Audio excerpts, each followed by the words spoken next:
Hi, I'm Danika, the Training and Events Officer here at ILC WA. Today I'm bringing you a little taster of what we have happening here in training at ILC. Firstly, on the 4th and 5th of August we have the Care and Aging Expo, which will be held at Perth Exhibition Centre.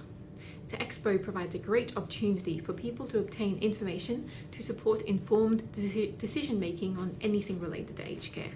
We'll be there right in the middle at stand 167, so come over for a chat about how we can help you and have a play with some of our AT. We hope to see you there. Later in the month, we have collaborated with an education organisation to create a bespoke training on AAC.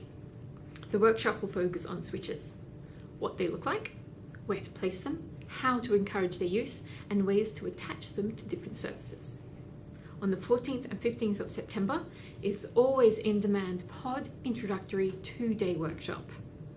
Then on the 24th to the 28th of September, and yes, that's including the Queen's birthday, we've got Teaching Movements for Communication, which will be presented in WA for the first time by 3 wonderful trainers from the Cerebral Palsy Education Centre.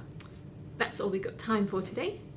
If you want to stay in touch, you can sign up to our mailing list in the links below and email me if you have any questions about anything I've said today. Remember to drop by for a chat at the Care and Aging Expo. Talk to you soon and see you next month.